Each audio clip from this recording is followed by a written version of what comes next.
On parlait de Gaza tout à l'heure. Est-ce que tu as entendu Retailleau donc regretter les frappes de Netanyahou à Gaza qui ont fait 400 morts hier, 300 avant-hier? Personne n'a pipé mot. Vous vous attaquez à une femme qui porte le foulard dans une sortie scolaire. Mais tu vois le niveau de la politique française. La laïcité, ça s'applique à tout le monde ou alors ça n'existe pas. Allez, ça ne peut pas être à géométrie variable. Donc, si vous faites de la politique, vous fermez votre bouche sur le dogme. Bienvenue sur Das Polémique. Aujourd'hui, nouvelle vidéo actu dans laquelle on va parler de Manuel Valls, de Louis Sarkozy, l'agent américain, mais également d'Olivier Truchot en panique dès qu'on parle des Palestiniens. Mais pour commencer, on va revenir rapidement sur l'agression d'un rabbin à Orléans. On va les découvrir à 13h30 hier à Orléans. Oui, on voit, c'est d'ailleurs la fin de l'agression, puisque l'automobiliste, et ça avait commencé par, il voulait le filmer, il l'a agressé verbalement en s'approchant de lui, en le filmant, on ignore évidemment pourquoi. Et donc là, il y a une automobiliste qui arrive, qui filme, et on voit le monsieur au pull, là, c'est quelqu'un qui s'est interposé, il a mis en fuite l'agresseur. C'est quand même des coups assez violents. Des coups violents portés au visage. On ne sait pas, c'est l'enquête qui le dira, évidemment, ses motivations. Est-ce qu'il le repérait? Est-ce que c'est une rencontre opportune? C'est depuis hier soir, il est un jeune de 16 ans qui est en garde à vue. Alors pour le coup, la vidéo est sans appel, c'est clairement une agression antisémite. Il y a des témoins, il y a tout ce qu'il faut. D'ailleurs, l'agresseur a vite été interpellé grâce à ça. Alors pour l'instant, on ne connaît pas son origine ni ses motivations, il a donné plusieurs fausses identités. Je précise ça car pour les médias, il n'y a que ça qui les intéresse. Le sort des victimes ne les intéresse absolument pas. Et justement, j'ai bien aimé les propos de la victime qui a mis tout au clair très rapidement. Et je tiens à préciser que il y avait de tout, il y avait des Français, il y avait des personnes de couleur noire, et il y avait la deuxième voiture, il y avait deux jeunes maghrébins, des musulmans, ils sont partis garer leur voiture complètement pour venir m'apporter du soutien et s'indigner en disant mais c'est pas un musulman, c'est lui qui vous a fait ça, bien que les insultes qu'ils proféraient, ils étaient en arabe. Et c'est eux-mêmes qui ont appelé la police, ils ont dit vous pouvez pas partir comme ça, il faut appeler la police, il faut faire quelque chose. Il y a eu d'autres passants qui sont arrivés, donc vraiment on a été, pendant ces moments-là, on était très entourés par les témoins et certains commerçants aussi qui étaient présents au moment des faits. Voilà, c'est ça le réel, loin de tous les médias. Alors oui, il y a toujours des mauvaises personnes qui commettront des actes répréhensibles. Je le dis simplement parce que c'est aussi simple que ça. Mais par contre, dans la vie de tous les jours, le racisme n'est pas une normalité comme essayent de nous faire croire les médias. Et justement, écoutons Manuel Valls, actuel ministre des Outre-mer, nous parler du racisme anti-blanc. Hier, lors de l'émission Le Grand Rendez-vous, la porte-parole du gouvernement affirmait oui, il y a un racisme anti-blanc. Je le dis sans pudeur. Est-ce que vous le dites tout aussi ouvertement et sans pudeur? Et pourquoi le nier? Parce que c'est tabou, parce que certains sociologues le remettent en cause. Il n'y a qu'une raison que ça soit tabou, c'est une réalité. Et ce racisme anti-blanc, il renvoie à ce que je vous disais il y a un instant. C'est la haine aussi de la France, de l'Europe, de ses valeurs, d'une civilisation qui continue, à mon sens, de nous protéger dans ce monde chaotique. L'Europe reste cette civilisation marquée par l'alliance de la démocratie, de l'économie de marché, de l'État social, de la culture, d'une certaine manière de pouvoir vivre en... C'est quand même culotté que ce personnage nous parle de racisme. C'est quand même celui qui voulait plus de white, plus de blancos dans la ville d'Evry. Et surtout en tant que ministre des Outre-mer et connaissant la situation explosive dans les territoires ultramarins, où une caste minoritaire blanche, il faut le dire, détient la majorité de l'économie locale. L'exemple le plus parlant étant les Békés aux Antilles, descendants de colons et d'esclavagistes. Donc venir parler de racisme anti-blanc qui peut exister, mais le mettre au même niveau que la négrophobie par exemple en termes d'intensité d'histoire et de dégâts causés, c'est au minimum irresponsable au vu de ses fonctions actuelles. Mais je voulais surtout vous faire remarquer que la question lui est posée par Sonia Mabrouk, qui va utiliser exactement les mêmes termes 24 heures plus tard pour poser exactement la même question à Bruno Retailleau. Est-ce que vous dites aujourd'hui, évidemment, il existe?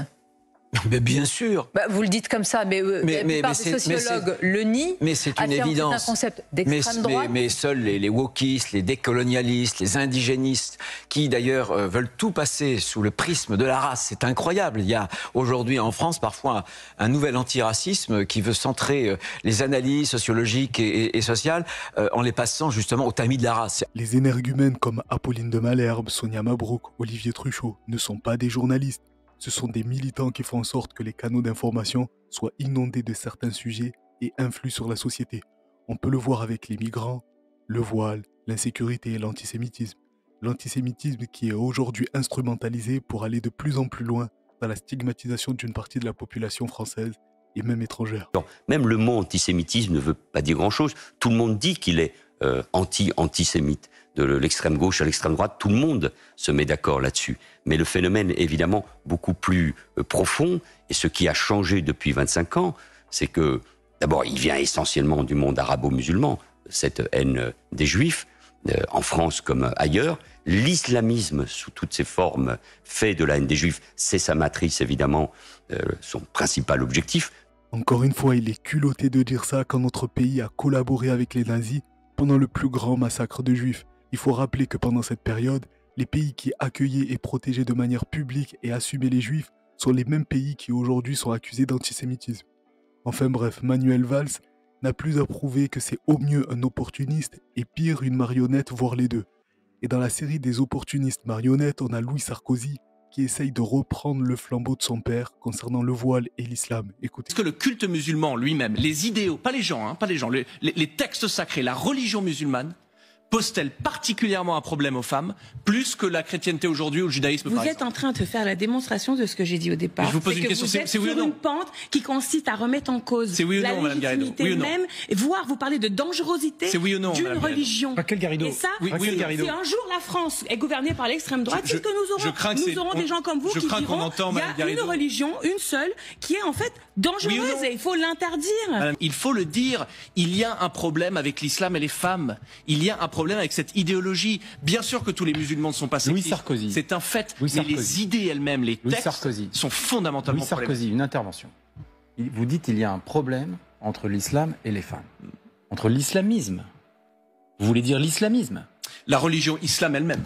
Non. Si on adhère à la religion dans tous ses propos.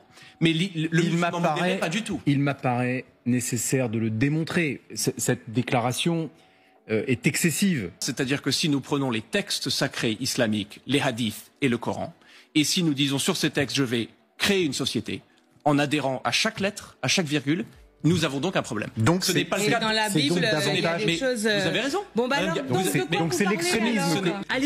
Ça dépend des religions. Dans la les religions ne sont pas égales, Madame Garrido. On se retrouve à avoir des conversations de comptoir sur les émissions de télé, sur le fait de savoir, sur le dogme, d'accord, sur moi j'ai lu tel hadith et moi j'ai lu le Coran, qui au demeurant est en arabe, vous ne parlez pas arabe et vous ne saviez rien du Coran et vous ne savez rien de l'islam. Et même, je pense que les gens musulmans à la maison qui nous regardent doivent être quelque part entre la consternation, la douleur et je vous invite. Madame Garrido, je vous invite à lire les auteurs. De vous entendre parler d'islam. On ne peut pas parler d'islam quand on parle du voile. La laïcité, ça s'applique à tout le monde ou alors ça n'existe pas. Ça ne peut pas être à géométrie variable. Si vous faites de la politique, vous fermez votre bouche sur le dogme. Doucement, ne dites pas aux gens comment ils doivent croire ou pas croire. Alors, mon opinion sur Louis Sarkozy, c'est que c'est un agent américain. Et je vais vous le montrer juste après.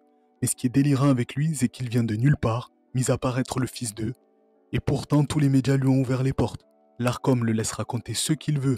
Je vous avais déjà montré la réponse de l'Arcom concernant mon signalement quand Louis Sarkozy cautionnait la mort de civils gazaouis.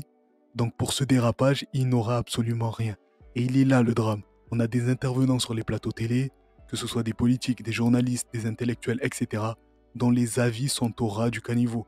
Mais comme c'est de bon ton de stigmatiser les Noirs, les Arabes et les musulmans, ils y vont gaiement. On parlait de Gaza tout à l'heure. Est-ce que tu as entendu Rotaillot donc regretter les frappes de Netanyahou à Gaza qui ont fait 400 morts hier, 300 avant-hier?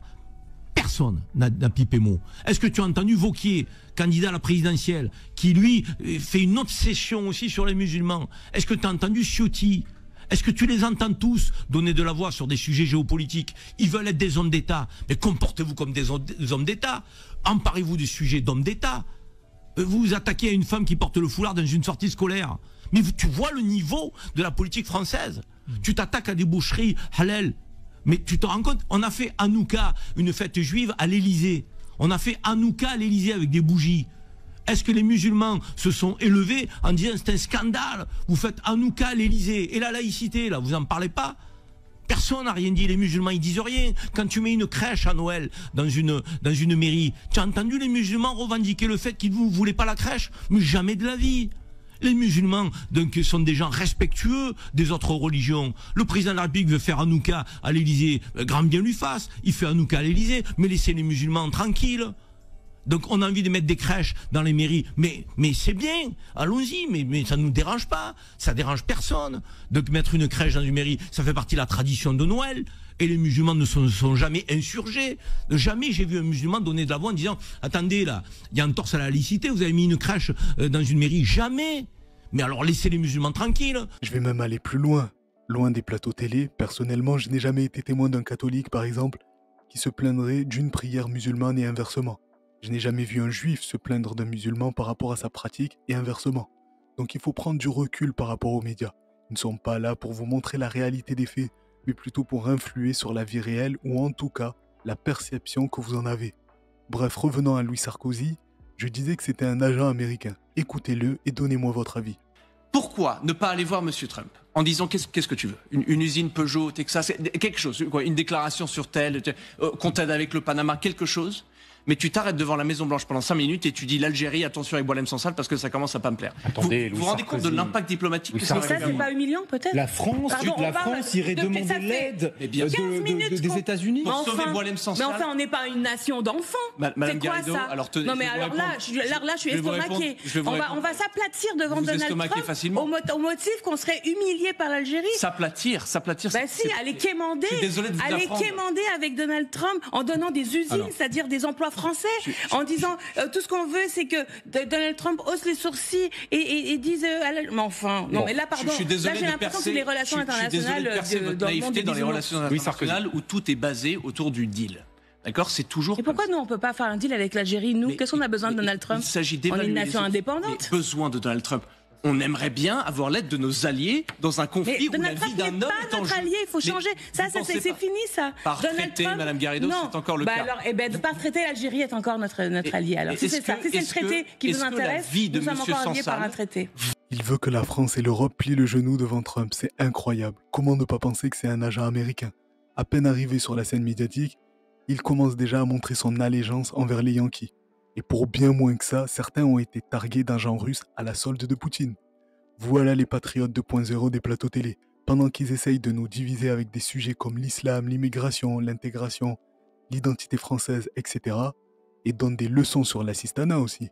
Au final, ce sont eux les plus grosses crapules. Le journal Mediapart vous accuse, dans une enquête approfondie, de profiter de l'argent public pour faire hospitaliser votre mère qui a été victime d'un AVC et qui est hospitalisée depuis 18 ans dans une structure de soins qui habituellement n'accueille que des patients de courte durée, ce qui permet que ces soins soient 100% remboursés par la sécurité sociale, ce qui ne serait pas le cas si elle était dans une structure adaptée à cette pathologie de longue durée. Qu'est-ce que vous répondez à cela? Je crois que là, on atteint le sommet de l'ignoble. Je ne suis jamais intervenu auprès de qui que ce soit et de quelque manière que ce soit, mais c'est dégueulasse, c'est ignoble. C'est ignoble et c'est honteux dans notre vie politique d'avoir ces méthodes. C'est de la politique, c'est pas du journalisme. Ils disent quand même qu'elle aurait dû normalement coûter 520 000 euros à la famille. Ce n'est pas du journalisme. Tout ça est ridicule. L'État qui paye. Tout ça. Le National financier ouvre une enquête sur le cumul d'emplois de l'ex-compagne d'Éric Ciotti. Alors, la semaine dernière, le Canard enchaîné révèle que Caroline Magne, c'est le nom de l'ex-compagne d'Éric Ciotti, aurait cumulé plusieurs fonctions, 3, 4, pendant plusieurs années, aux frais du contribuable. Sa défense, Éric Ciotti explique qu'il a toujours mentionné qu'il employait sa compagne, à la haute autorité pour la transparence de la vie publique. Il a expliqué aussi que ses fonctions d'assistante parlementaire n'excédaient pas 5h25 par semaine quand lui était député et qu'il l'employait. C'est quand même très précis, 5h25. Voilà, c'est pas 26, pas 27. Et le pire, c'est que c'est le premier qui va ensuite parler des migrants qui viendraient chercher des aides, de l'assistanat, de la valeur travail, etc. Alors que c'est le pire parasite. Lui et toute sa caste font partie des pires parasites qui n'ont jamais travaillé et qui vivent sur notre dos depuis des années. Bref, un des plus gros sujets justement qui mériterait pour le coup d'être martelé à la télé, c'est bien la corruption. On fait partie des top pays européens en matière de corruption, vous le saviez.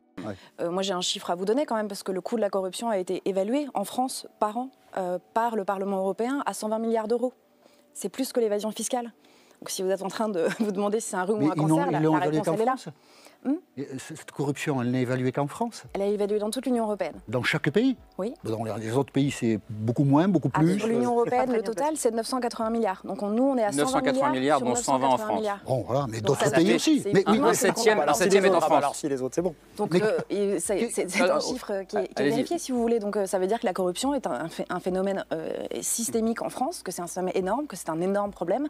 Et de savoir pourquoi est-ce que les citoyens continuent à voter pour des personnes qui ont des casseroles, ça c'est une question qu'on se pose continuellement en Anticor. On essaye d'informer sur ces sujets-là. Moi je crois que les citoyens ne se rendent pas compte qu'ils sont victimes de la corruption.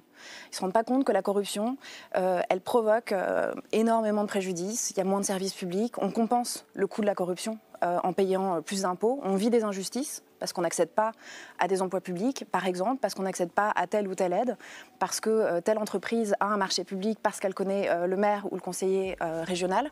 Alors selon moi, c'est quand même un sujet majeur, surtout dans une période où on essaye de faire des économies et en priorité sur le dos des plus fragiles, retirer telle subvention, baisser le chômage ou les allocations familiales, etc., etc. Il faudra en parler, mais non. Des grands patriotes vous parlent de racisme anti-blanc, comme Kevin Bossuet qui, dans un pays normal, devrait se cacher tellement c'est un détraqué. Et sur le racisme anti-blanc, enfin, ça fait des années que le racisme anti-blanc est documenté. Vous avez déjà un livre qui est sorti en 2010 de Tariq Yildiz qui mettait en avant ce phénomène. Il y a des tribunaux qui ont parfois condamné des gens et qui ont mis en avant comme mobile le racisme anti-blanc. Le racisme anti-blanc est une réalité. Il suffit d'aller dans les banlieues, aller en Seine-Saint-Denis et vous verrez que les insultes fusent, sale babtou, sale blanc, face de craie, c'est le quotidien de beaucoup de petits blancs dans nos banlieues et dans les cours de récréation. Il faut quand même rappeler que ce donneur de leçons a publié, je le rappelle, des tweets où il parlait des parties intimes de Laure Manodou, ou bien il faisait des blagues sur les attentats de Toulouse, etc.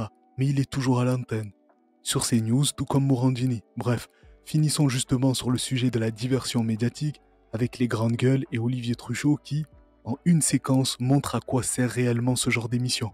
On a Charles Consigny qui fait simplement un constat sur l'opinion majoritaire sur les réseaux concernant les massacres à Gaza. Et là, Olivier Truchot lui saute dessus et sort toute la propagande sioniste. C'est un peu long, mais ça vaut le coup. Mais je vois bien qu'il y a des jeunes qui considèrent que le gouvernement et que le traitement médiatique et politique de l'offensive israélienne à Gaza n'est pas juste, ne correspond pas à la réalité. Oui, mais tu vois, justement, tu te trompes, parce que tu pars sur un terrain... L'antisémitisme n'est pas né avec Netanyahou. Ce que je vous dis, je pense qu'il y a beaucoup de jeunes qui pensent ça, je le vois sur les réseaux sociaux, etc.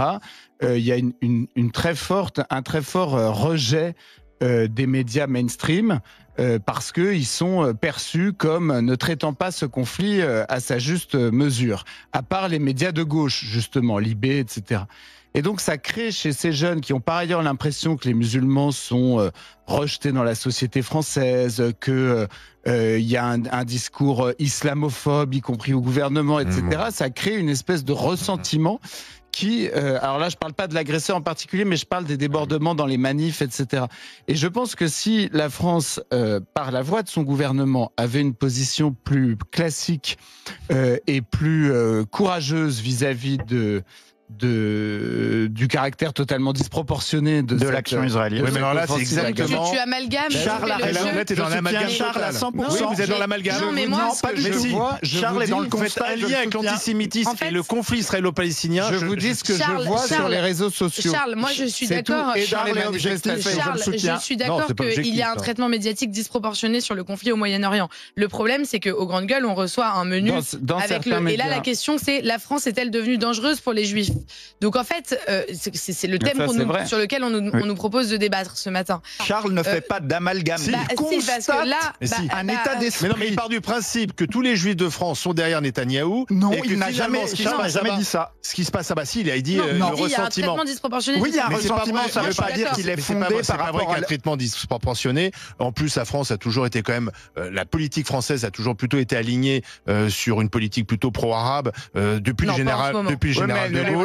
Depuis le général de Gaulle. Mais plus elle ne l'est plus. Mais est-ce qu'elle doit l'être? Je suis pas sûr. Pas forcément, mais moi j'essaie de t'expliquer. Et pourquoi elle devrait l'être? Parce que pourquoi il y a des jeunes qui se radicalisent? Voilà. Mais je pense que parce qu'on leur bourre la tête de préjugés, d'amalgames. Je suis désolé. Vous avez vu la manière dont il refuse le réel. Il a quand même osé dire que les pro-palestiniens se radicalisaient car il se faisait bourrer la cervelle. C'est littéralement lui et son émission qui manipulent les gens depuis des années. Voilà, dites-moi ce que vous en pensez en commentaire. N'hésitez pas à vous abonner, mettre un pouce et partager. Moi, je vous donne rendez-vous à la prochaine vidéo. En attendant, prenez soin de vous. Respirez un bon coup. Merci d'avoir regardé la vidéo jusqu'au bout. Dans tous les cas, on est ensemble. Ciao.